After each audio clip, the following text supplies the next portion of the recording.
Insurance companies get sued all the time, and insurance companies, when they get sued, generally have to look and evaluate whether or not they made a bad decision in handling a claim.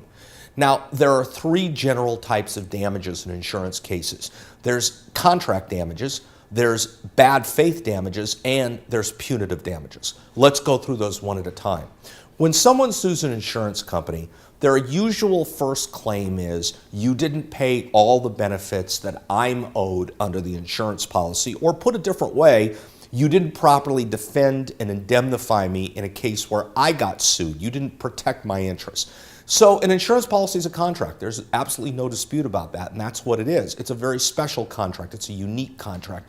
And that contract has obligations that the insurance company have to follow and obligations that the policyholder has to follow. And when you evaluate an insurance policy, the first thing you look at is, did the insurance company breach the contract? Did they fulfill their obligations to the policyholder? And the next thing you have to look at is to make a determination about whether or not the insured, the policyholder, the customer, fulfilled his or her obligations to the insurance company.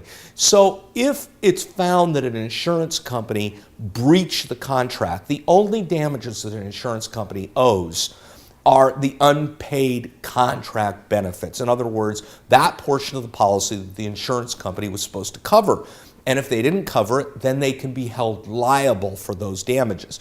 But under contract law and under insurance law, that's where the analysis stops. The insured and the insurance company doesn't have an obligation to go any further than paying the unpaid benefits if you're simply suing for unpaid contract damages. So when a policyholder, when an insured is suing his or her insurance company, you look to determine whether or not there was a breach under the contract, whether or not the insurance company fulfilled its obligations. Now, that doesn't necessarily mean that the insurance company paid zero on a claim. They could have partially paid a claim. And that can certainly be the breach of a contract. Or they can pay one portion of a claim, but not another. And in those cases, you have to evaluate the totality of the circumstances to determine whether or not there's a breach.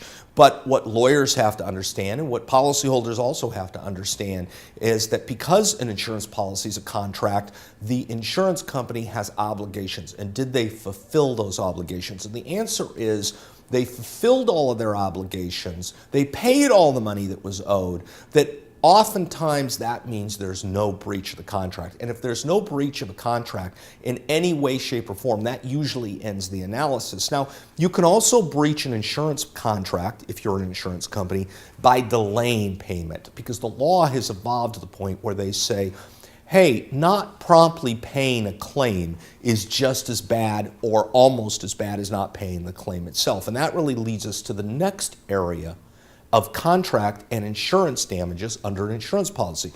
Under an insurance policy, you can have breach of contract damages, but also in certain circumstances, you can have damages for bad faith. You can have what we call in California the breach of the implied covenant of good faith and fair dealing. Because an insurance policy is a unique contract, is a singly unique contract, because after a loss, you can't go out and replace that insurance policy. If you have an insurance policy with State Farm and your home burns down and State Farm won't pay it, you can't go across the street and buy a policy from Farmers to cover your house that already burned down.